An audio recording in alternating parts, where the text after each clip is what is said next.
টাকা লাগাইতে টাকা পকেটে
আজকেও আমাদের এখানে যে ডিপো থেকে তেল সংগ্রহ করা হয়, যে ডিলার সংগ্রহ করেন তার সাথে, এবং আমরা এখানে যে রাষ্ট্রায়ত্ত যে সমস্ত তেল সরবরাহকারী প্রতিষ্ঠান রয়েছে তাদের মধ্যে থেকে আমাদের এখানে যে এখানকার যে অয়েল কোম্পানি থেকে তেল আসে আমরা তাদের সাথেও কথা বলেছি এবং নিয়মিত সরবরাহের প্রায় 1.5 গুণ সরবরাহের ব্যবস্থা করা হয়েছে।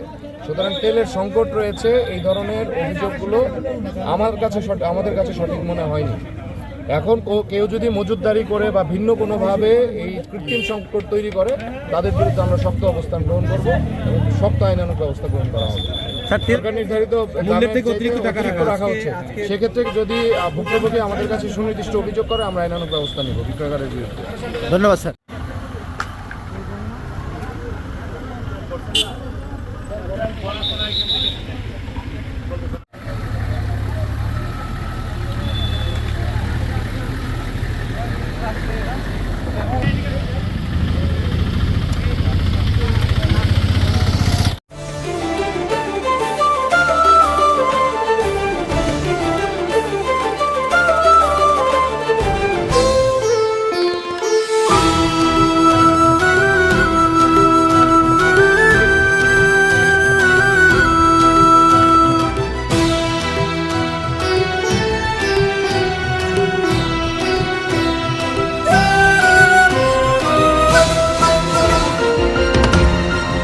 টেকনাফ থেকে তেঁতুলিয়া, রূপসা থেকে পাথুরিয়া, বিশ্বজুড়ে রূপসী বাংলা।